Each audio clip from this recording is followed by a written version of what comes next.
The flame emperor के last video में हमने देखा था कि सेवन की फाइट एक मिस्टीरियस सोल क्लैन मेंबर से हुई थी। अब देखते हैं कहानी में आगे क्या होता है। क्या तुम ठीक हो? ये सब करने के बाद डू तियानफेंग ने मुड़कर सेवन से पूछा। सेवन जोर जोर से खांसने लगा, फिर उसका शरीर हल्का सा डगमगाया और वो बेहद कमजोर दिखाई देने लगा। साफ था कि अभी भी उस मिस्टीरियस व्यक्ति के सेल्फ डिस्ट्रक्शन ने उसे काफी नुकसान पहुंचाया था। ठीक है, तुम पहले वापस जाके आराम करो। जब पूरी तरह रिकवर हो जाओ तब सीधे फाइनल्स में आ जाना। मुझे विश्वास है कि इन दो मुकाबलों के बाद अब कोई भी तुम्हारे बारे में कोई गॉसिप या सवाल नहीं उठाएगा। सेवन की हालत देख के डू तियानफेंग ने मनी मन ये फैसला कर लिया। इस समय तक वो ब्लैक रोब मिस्टीरियस मैन पूरी तरह राख बन के गायब हो चुका था, लेकिन इसकी जिम्मेदारी कहीं न कहीं फोर्जिंग स्वॉर्ड थंडर वैली की भी थी। आखिर अगर वो लंबी लाइन बिछा के बड़ी मछली पकड़ने की योजना न बना रहे होते तो ऐसी अज्ञात पहचान वाला व्यक्ति कॉम्पिटिशन में कभी प्रवेश ही नहीं कर पाता। मिस्टीरियस मैन को हराने के बाद अब सेवन सफलतापूर्वक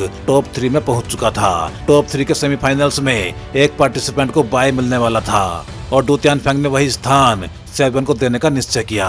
वो अपने मन का अपराध बोध कम करना चाहता था। आखिर उनकी लापरवाही की वजह से ही वो मिस्टीरियस व्यक्ति कॉम्पिटिशन में घुस पाया था। यदि उसके सेल्फ डिस्ट्रक्शन के कारण सेवन जैसा टैलेंटेड युवक सचमुच मर जाता तो शायद पूरी फोर्जिंग स्वॉर्ड थंडर वैली जीवन भर चैन से नहीं रह पाती। यदि ऐसी बात है तो मैं थर्ड वैली मास्टर का धन्यवाद करता हूँ। सेवन ने बड़ी मुश्किल से अपने शरीर को संभाला, हल्का सा झुक के धन्यवाद दिया और अकेला ही कॉम्पिटिशन माउंटेन रेंज से निकल के अपने निवास की ओर लौट गया। उधर बाकी सभी लोग उसकी दूर जाती हुई पीठ को देखते रहे। उनके मन में बस एक ही विचार था, इस बार चैंपियनशिप जीतने के सबसे बड़े दावेदार अब मूगी और सेवन ही हैं। सेवन के जाने के बाद बाकी मुकाबले भी व्यवस्थित रूप से जारी रहे।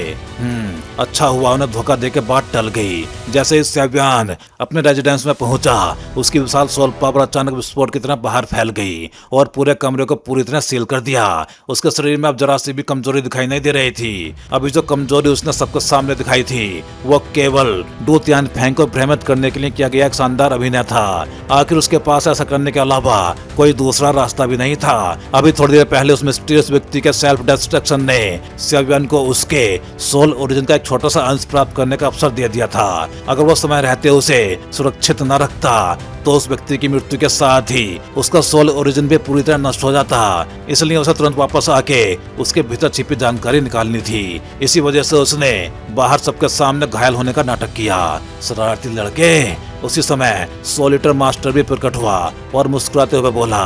वो सेवन की सारी चालाकी अच्छी तरह समझता था, लेकिन उसे सेवन की सावधानी काफी पसंद आई। सेवन ने गंभीर आवाज में कहा। वो आदमी स्पष्ट रूप से सोल क्लैन का एक पावरफुल एक्सपर्ट था और उसकी बातों से साफ पता चलता है कि सोल क्लैन को पहले से ही मेरे बारे में काफी जानकारी है। सोलिटर मास्टर ने सिर हिलाया। ये बिल्कुल स्वाभाविक है। आखिर सोल क्लैन भी तुम्हारे सियाओ क्लैन की तरह एंशिएंट 8 ग्रेट क्लैंस में से एक है। उन 8 ग्रेट एंशिएंट क्लैंस में सियाओ क्लैन पहले स्थान पे था, जबकि एंशिएंट सोल क्लैन दूसरे स्थान पे। हालांकि आज उनकी पावर तुम्हारे सियाओ क्लैन के गोल्डन एज जितनी नहीं रही, लेकिन उनकी फाउंडेशन को बिल्कुल भी हल्के में नहीं लिया जा सकता। हाँ, सेवन ने धीरे से सिर हिलाया। फिर उसने गहरी आवाज में कहा, सबसे महत्वपूर्ण बात यह है, उसे पहले से पता था कि वो मुझे नहीं हरा सकता। फिर भी उसने बिना किसी हिचकिचाहट के सेल्फ डिस्ट्रक्शन कर लिया और मुझे भी अपने साथ मारने की कोशिश की। इससे केवल एक ही बात साबित होती है कि सोल क्लैन मुझे हर हाल में खत्म करना चाहता है और मरने से पहले उसने सोल क्लैन के ग्रेट मिशन का भी जिक्र किया था। आखिर वो मिशन क्या है? एक के बाद एक सवाल सेवन के मन में घूमते रहे। अनुमान लगाने से कुछ नहीं होगा, पहले देखते हैं कि उसकी सोल ओरिजिन में क्या छिपा है। इतना कहकर सेवन ने अपनी हथेली खोली। तुरंत उसकी हथेली के ऊपर एक छोटा सा ब्लैक सोल लाइट स्पॉट धीरे धीरे प्रकट हुआ। ये वही सोल ओरिजिन का अंश था जिसे उसने उस मिस्टीरियस व्यक्ति के सेल्फ डिस्ट्रक्शन के टाइम चुपके से प्राप्त किया था।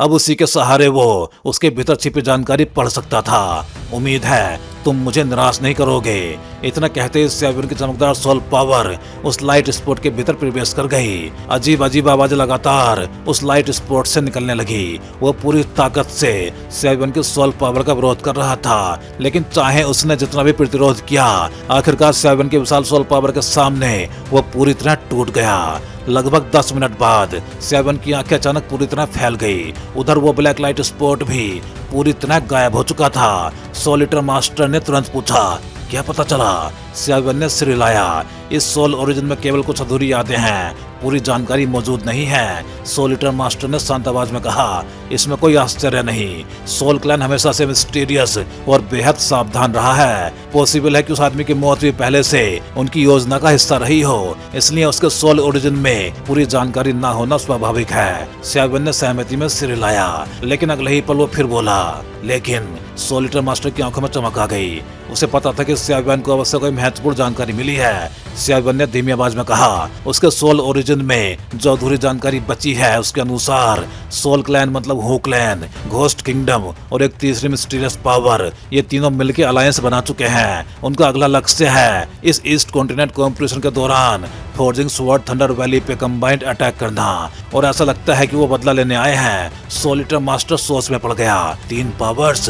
कुछ देर बाद स्याबन फिर बोला, और एक बात और, फोर्जिंग स्वॉर्ड थंडर वैली के भीतर उनका एक बेहद हाई पोजीशन का अंडरकवर भी मौजूद है, लेकिन उस व्यक्ति की पहचान इस आदमी के लेवल से भी ऊपर थी, इसलिए उसे भी उसका नाम नहीं पता था। सोलिटर मास्टर ने गहरी सांस ली। लगता है वो लोग आखिरकार खुल के सामने आने वाले हैं। अगर सचमुच ये बदले की कार्रवाई है तो इन 3 पावर्स का संबंध आउटसाइड इविल क्लैन से होना लगभग तय है, यानी सोल क्लैन और घोस्ट किंगडम शायद पहले ही आउटसाइड इविल क्लैन के साथ मिल चुके हैं। और जहां तक तीसरी पावर की बात है, यदि मेरा अनुमान सही है तो वो है सिन। स्याबन की आंखें सिकुड़ गई। हालांकि सोल क्लैन और घोस्ट किंगडम का आपस में गहरा संबंध था, लेकिन दोनों अलग अलग पावर्स थी। यदि इन दोनों के साथ सिन भी मिल जाए तो पूरा ईस्ट कॉन्टिनेंट एक भयंकर लाइफ एंड डेथ क्राइसिस में फंस सकता था। स्याबन ने फिर कहा, और उसने डूचिपी का भी जिक्र किया है। उनका असली उद्देश्य केवल थंडर वैली पे अटैक करना नहीं है। फोर्जिंग स्वॉर्ड थंडर वैली को नष्ट करना तो एक लक्ष्य है ही,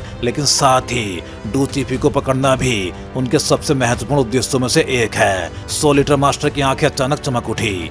डूचिपी, क्या वो फोर्जिंग स्वॉर्ड थंडर वैली के वैली मास्टर की बेटी नहीं है? स्याबन ने तुरंत पूछा, मास्टर आखिर ऐसी क्या बात है डूचिपी में जिसकी वजह से सोल क्लैन जैसे लोग उसके पीछे पड़े हुए हैं? क्या उसके अंदर कोई बड़ा सीक्रेट छिपा है? लेकिन मुझे तो उसमें कुछ भी अलग महसूस नहीं हुआ। फिर वो लोग उसे इतना महत्व क्यों दे रहे हैं? सोलिटर मास्टर कुछ पल चुप रहा, फिर धीरे से बोला, इसका सही कारण मुझे भी अभी नहीं पता, लेकिन चूंकि उनका लक्ष्य डूचिपी है, इसलिए चाहे कुछ भी हो तुम्हें उसकी रक्षा करनी होगी। मुझे हमेशा से महसूस हुआ है कि ये लड़की बिल्कुल साधारण नहीं है। उसकी असली पहचान अभी और जांच की मांग करती है। स्याबन ने गंभीरता से सिर हिलाया। जी मास्टर।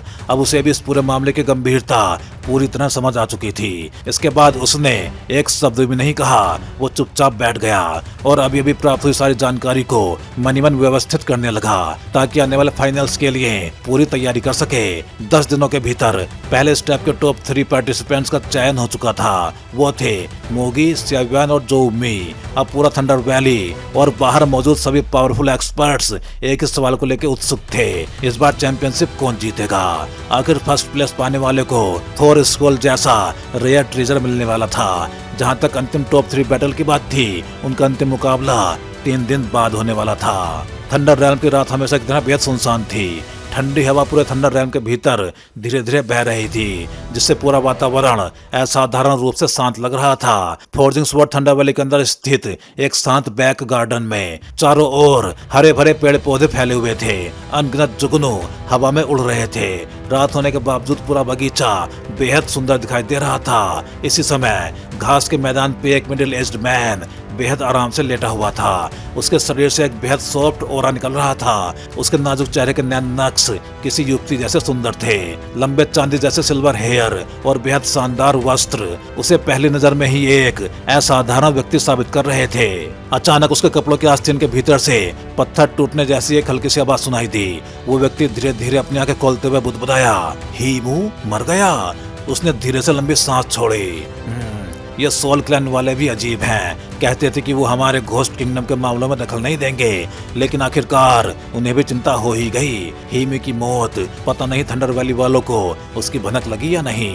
उसने हल्की मुस्कान के साथ सिर हिलाया, लेकिन कोई बात नहीं, मैं इतने वर्षों से घोस्ट किंगडम के लिए यहाँ अंडर कवर बनकर छिपा हुआ हूँ। अब टाइम आ गया है कि इस पूरे ईस्ट कॉन्टिनेंट का हिसाब बराबर किया जाए। वो कुछ पल रुका, फिर उसकी भौहें हल्की से सिकुड़ गई। बस एक बात अब तक समझ नहीं आई, इतने सालों तक यहाँ रहने के बाद भी मैं डूचिपी के रियल लाइफ एक्सपीरियंस का पता नहीं लगा पाया। उसकी मदर की पहचान बेहद मिस्टीरियस है और उसकी जांच करने के लिए बहुत कम सुराग मौजूद हैं। कुछ पल सोचने के बाद उसने सिर हिलाया। छोड़ो, जब फोर्जिंग स्वॉर्ड थंडर वैली नष्ट होगा तब उसे भी अपने साथ ले जाऊंगा और सीधे पैलेस मास्टर के हवाले कर दूंगा। पैलेस मास्टर के हेवनली पावर के सामने 2GP के भीतर छिपा हर सीक्रेट अपने आप सामने आ जाएगा। इतना कह के उसने अपनी आंखें फिर से बंद कर ली, लेकिन उसकी आंखों की गहराई में छिपी हुई ब्लैक मिस्ट बेहद भयानक थी और वो ब्लैक मिस्ट बिल्कुल वैसी ही थी जैसी सोल क्लैन के लोगों के शरीर से निकलती थी। उसी समय एक गार्ड तेजी से वहां पहुंचा। वो सम्मानपूर्वक झुक के बोला, vice valley master. Valley master ने आपको तुरंत नाइफ फोर्जिंग हॉल में बुलाया है, एक महत्वपूर्ण बैठक होने वाली है। उस व्यक्ति ने केवल हल्का सा सिर हिलाया। अगले ही पल उसके शरीर के चारों ओर सिल्वर थंडर पावर की हल्की चमक दिखाई दी और अगले ही पल उसका पूरा शरीर हवा में गायब हो गया। गार्ड उसकी जाती हुई दिशा को देख के बुदबुदाया, कमाल है, वाइस वैली मास्टर की पावर सैकड़ों वर्ष पहले ही हाफ स्टेप 5 स्टार डोवजियन तक पहुंच चुकी थी। अब तो पता नहीं वह किस लेवल तक पहुंच चुके होंगे। इतना कह के गार्ड भी धीरे धीरे वहां से चला गया। नाइफ फोर्जिंग हॉल, यह पूरा hall forging sword thunder valley के सबसे महत्वपूर्ण बैठकों के लिए बनाया गया था। पूरा हॉल लगभग 100 मीटर बड़ा था। बीचों बीच एक विशाल गोल लोक टेबल रखा हुआ था। यह नॉर्मल लकड़ी का नहीं बल्कि बेहद रेयर और महंगे मेटल से बना था। हॉल की दीवार पे अनगिनत सुंदर नक्काशियां बनी हुई थी जो पूरे स्थान को अत्यंत गंभीर और गरिमामय बना रही थी। इस समय हॉल के भीतर पहले से ही दर्जनों पावरफुल लोग उपस्थित थे। उन सभी के बीच सबसे आगे बैठे थे थंडर वैली के वर्तमान valley master do Tian Hong. कुछ देर बाद सबसे पीछे बैठा डू तियान फेंग उठ के बोला, सभी लोग कृपया शांत रहें। वाइस वैली मास्टर के आने के बाद हम सारी बातें विस्तार से करेंगे। इतना सुनते ही एक लाल चेहरे और हरे वस्त्र पहने ओल्ड मैन अचानक खड़ा हो गया। उसने गुस्से से डू तियान फेंग की ओर उंगली उठाई। डू तियान फेंग, तुम्हें ये बात कहते हुए शर्म भी नहीं आती? कंपटीशन के पहले स्टेप की पूरी जिम्मेदारी तुम्हारे ऊपर थी, फिर हमारे थंडर रैल्म के अंदर सोल क्लैन का व्यक्ति कैसे घुस आया? तुमने पार्टिसिपेंट्स की जांच आखिर कैसे की थी? मेरे हिसाब से तुम थर्ड वैली मास्टर बनने के योग्य ही नहीं हो। डू तियान फेंग कुछ बोलने ही वाला था कि तभी valley master do Tian Hong मुस्कुराते हुए उठ खड़ा हुआ। फोर्जिंग स्टोन एल्डर, कृपया शांत हो जाइए। थंडर रैल्म की सुरक्षा व्यवस्था बेहद कड़ी थी, लेकिन सोल क्लैन के तरीके भी बेहद मिस्टीरियस हैं। इस मामले में फिफ्थ ब्रदर को पूरी तरह दोष देना उचित नहीं होगा। इस समय हॉल में मौजूद दर्जनों लोगों में कई 3 स्टार डोवजियन थे, लेकिन अधिकांश 4 स्टार डोवजियन लेवल के थे। इनमें थंडर वैली के कई प्रेस्टिजियस एल्डर्स भी मौजूद थे और उनमें सबसे कठिन स्वभाव वाले एल्डर थे फोर्जिंग स्टोन। उसने कुछ पल तक डू तियान फेंग को देखा, फिर धीरे से बोला, यदि वैली मास्टर खुद ऐसा कह रहे हैं तो ठीक है, वाइस वैली मास्टर के आने तक प्रतीक्षा कर लेते हैं। हालांकि उसका क्रोध पूरी तरह शांत नहीं हुआ था, लेकिन वो ये भी जानता था कि इस घटना के लिए वास्तव में डू तियान फेंग पूरी तरह जिम्मेदार नहीं था। कुछ ही सांसों बाद हॉल के भीतर अचानक एक आकृति प्रकट हुई। वो था vice valley master Duan Tian यैन।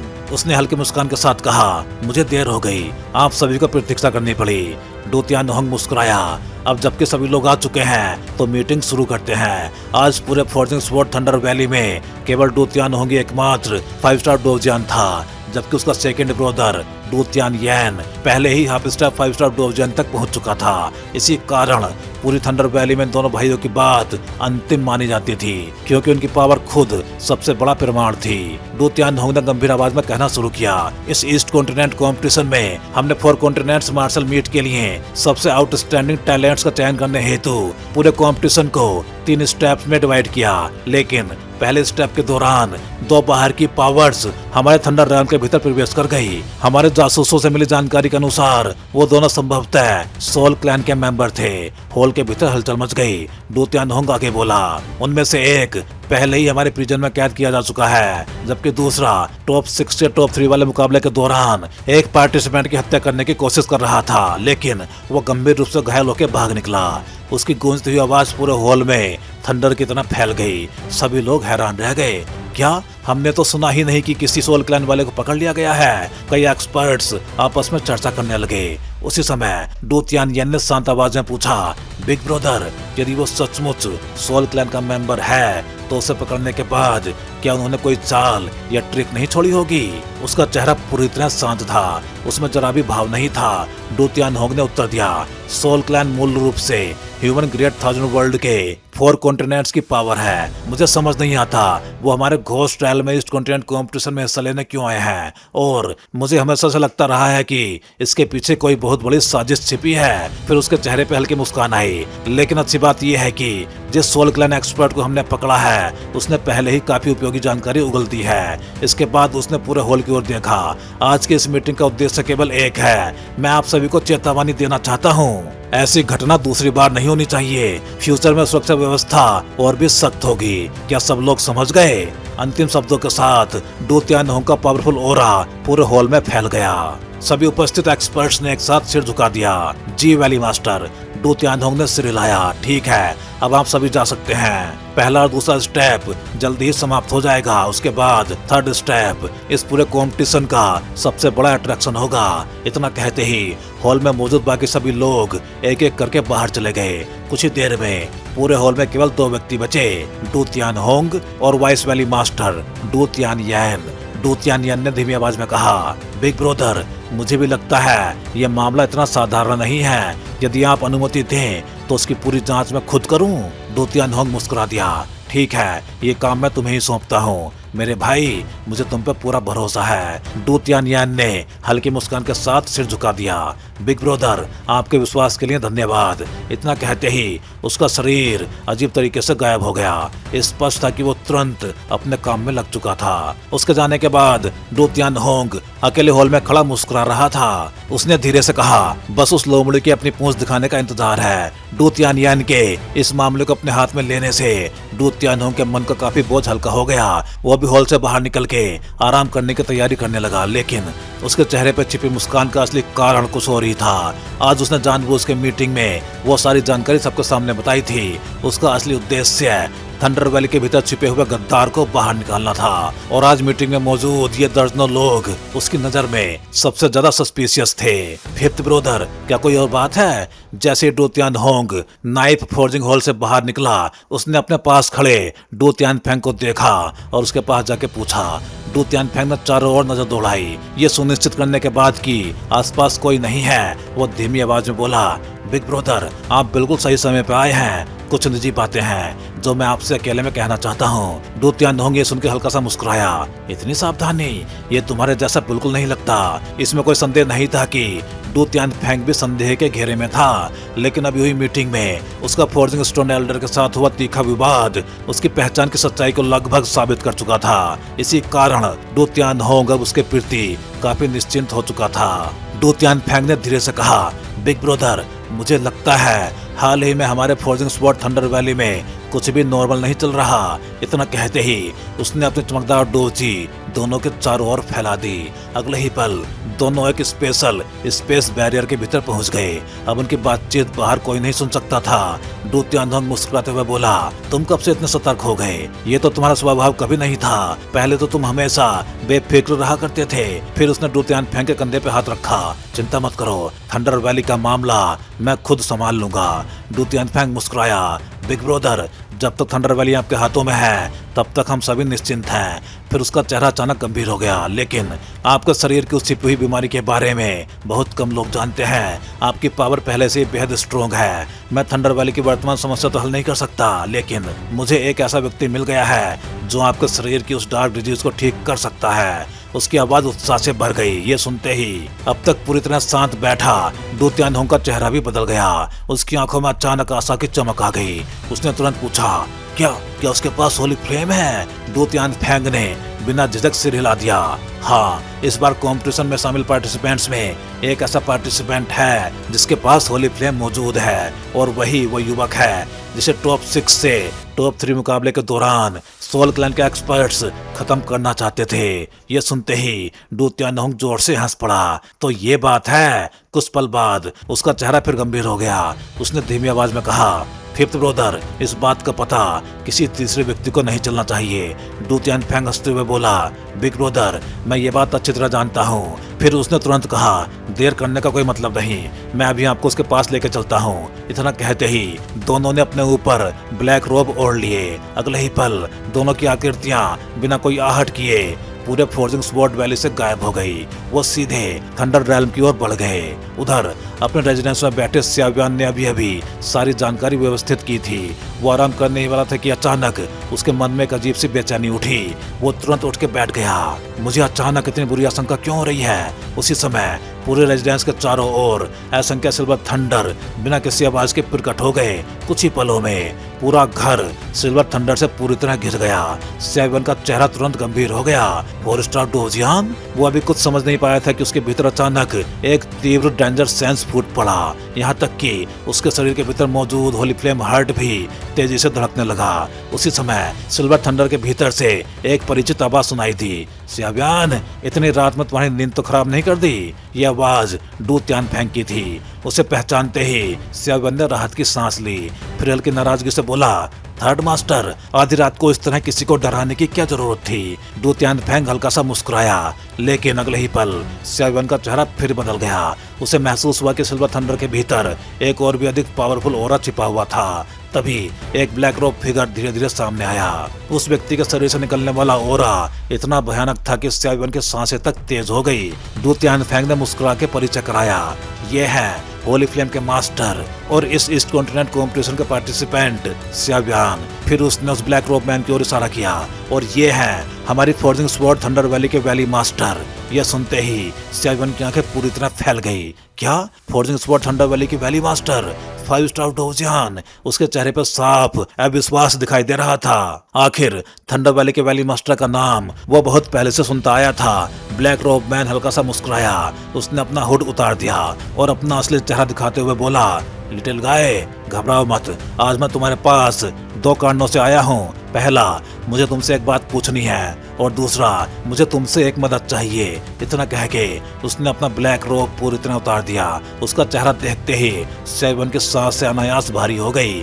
Do Tian Hong कुछ कदम आगे बढ़ा, फिर बोला, मेरे शरीर के भीतर एक बेहद इम्प्योर चीज मौजूद है, क्या तुम्हारे पास उसका कोई समाधान है? स्याव्यान ने तुरंत अपनी सोल पावर बाहर फैला दी। कुछ ही पलों बाद उसकी सोल पावर धीरे धीरे डू तियान होंग के शरीर के भीतर प्रवेश कर गई। थोड़ी देर बाद स्याव्यान की भौहें सिकुड़ गई। उसने गंभीर आवाज में कहा, सीनियर, आपके शरीर के भीतर एक अत्यंत भयानक इविल ओरा मौजूद है। वो कुछ पल तक ध्यान से महसूस करता रहा, फिर बोला, ये पावर आउटसाइड इविल क्लैन के ओरा जैसी लग रही है। ये सुनते ही डू तियान होंग और डू तियान फेंग दोनों हंस पड़े। कमाल है, वास्तव में तुम होली फ्लेम का योग्य मास्टर हो। डू तियान होंग ने धीरे धीरे कहना शुरू किया। उसका नाम जी मो है। वो आउटसाइड इविल क्लैन के भीतर बर्निंग सोल क्लैन का किंग है। शुरुआत में मैंने अकेले उसके पूरे इविल क्लैन का सफाया कर दिया था, लेकिन अंत में मैं खुद उस किंग को पूरी तरह नष्ट नहीं कर पाया। इसीलिए मुझे उसे अपने शरीर के भीतर सील करना पड़ा। मेरा उद्देश्य था कि समय के साथ अपनी पावर से उसे पूरी तरह एसिमुलेट कर दूं। उसने एक गहरी सांस ली, फिर बेबस होकर बोला, लेकिन इतने वर्षों बाद भी न केवल वो पूरी तरह नष्ट नहीं हुआ, बल्कि अब वो धीरे धीरे मेरी ही पावर को करोड कर रहा है। इतना कहते ही उसने अपने सीने का कवच हटाया। अगले ही पल उसके सीने पे एक बेहद भयानक ब्लड से भरा हुआ स्कारलेट ब्लड मार्क दिखाई दिया। वह घाव पूरी तरह रेड था और उसके भीतर से एक भयानक इविल ओरा बाहर निकल रहा था। वो ओरा मानो किसी जीवित कीड़े की तरह लगातार रेंग रहा था। उसे देखते ही स्याव्यान की भौहें और भी सिकुड़ गई। उसने धीरे धीरे अपनी हथेली खोली। अगले ही पल एक गहरी खाकी कलर्ड फ्लेम उसकी हथेली पे प्रकट हुई। उस फ्लेम का रंग मिट्टी जैसा पीला था और उसकी स्टेबिलिटी विशाल पर्वत जैसी भारी महसूस हो रही थी। डू तियान होंग उत्साहित होकर बोला, मिट्टी जैसा पीला रंग, चट्टान जैसी स्टेबिलिटी, वास्तव में ये होली फ्लेम फायर हर्ट तियानयान ही है। जैसे ही स्याव्यान की होली फ्लेम प्रकट हुई, पूरा स्पेस अचानक शांत हो गया। यहाँ तक कि डू तियान होंग के सीने पे मौजूद ब्लैक मार्क भी मानो पहली बार डर महसूस कर रहा हो। उसमें बेचैनी की हल्की लहर दौड़ गई। डू तियान होंग ने दर्द सहते हुए आगे कहा, जीमो आउटसाइड इविल क्लैन के बर्निंग सोल क्लैन का किंग है। अपने पीक टाइम में उसकी पावर ह्यूमन 4 स्टार डोजियन पीक के बराबर थी। चाहे उसकी पर्सनल पावर हो या उसके इविल क्लैन की पावर,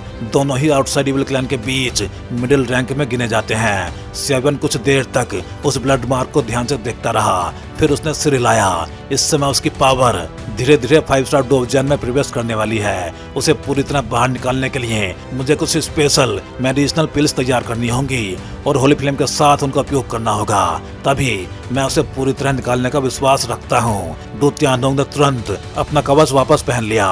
फिर मुस्कुराते हुए बोला, ठीक है लिटिल गाय, मैं थंडर वैली के ट्रेजर पैवेलियन में तुम्हारा इंतजार करूंगा। सियाबेन भी मुस्कुरा दिया, चिंता मत कीजिए, इस बार फर्स्ट प्लेस मैं किसी भी कीमत पे नहीं छोड़ूंगा। दोनों जाने ही वाले थे कि अचानक डू तियानोंग रुक गया। उसने धीमी आवाज में कहा, एक बात और, हाल ही में थंडर वैली के भीतर काफी उथल पुथल मची हुई है। मैं चाहता हूँ कि यदि संभव हो तो तुम मेरी बेटी डू चिपी की रक्षा करना। ये केवल एक पिता की विनती नहीं है, बल्कि ये पूरे ग्रेट थाउजेंड वर्ल्ड के लिए मेरा छोटा सा अनुरोध भी समझो। इतना कह के डू तियानोंग और डू तियानफेंग की आकृतियां धीरे धीरे स्पेस में विलीन हो गई और पूरा कमरा केवल डू तियानोंग की बेबसी से भरी अंतिम आवाज के साथ फिर से शांत हो गया। तो भाई लोग, इस वीडियो में बस इतना ही। चलिए फिर जल्दी ही मिलते हैं अगले वीडियो में। सभी चैनल मेंबर्स का बहुत बहुत धन्यवाद, क्योंकि भाई आप सभी मेंबर्स की वजह से काफी बूस्ट मिला है इस चैनल को और मुझे भी काफी ज्यादा मोटिवेशन मिला है, जिससे कि मैं द फ्लेम एम्परर सीरीज को लगातार अच्छे से एक्सप्लेन कर सकूं। उम्मीद है आप सभी लोग, फिर चाहे चैनल मेंबर्स हों या फिर सब्सक्राइबर्स, ऐसे ही एनिमेटेड मूवीज के साथ बने रहेंगे। अगर आप चैनल मेंबर्स नहीं हो लेकिन चैनल मेंबरशिप ज्वाइन करके सपोर्ट करना चाहते हो तो आप भी कोई भी एक चैनल मेंबरशिप ज्वाइन कर सकते हो। चैनल मेंबरशिप ज्वाइन करना बहुत आसान होता है। आप चैनल पेज पे जाके इस ज्वाइन बटन को क्लिक कर सकते हो। इस पे क्लिक करते ही आपको सारे मेंबरशिप प्लान दिखाई देंगे और फिर आप जो भी प्लान ज्वाइन करना चाहते हो उस पे क्लिक कर सकते हो। फिर आप इस ज्वाइन बटन पे क्लिक करोगे। इस पे क्लिक करते ही आपको ये पेज दिखाई देगा। यहाँ आने के बाद आप अपना पेमेंट मेथड सेलेक्ट कर सकते हो, यूपीआई या कोई और मेथड। फिर आप जैसे ही इस बाई बटन पे क्लिक करोगे आपको एक क्यूआर कोड दिखाई देगा। ये क्यूआर कोड जिसको स्कैन करके आप अपना पेमेंट प्रोसेस कंप्लीट कर सकते हो और बस अब आप भी बन जाओगे इस चैनल के एक मेंबर और अब आपको अभी अपने प्लान के हिसाब से अर्ली वीडियो एक्सेस मिलना स्टार्ट हो जाएगा। तो भाई लोग, एक बार फिर से आप सभी मेंबर्स का दिल से धन्यवाद।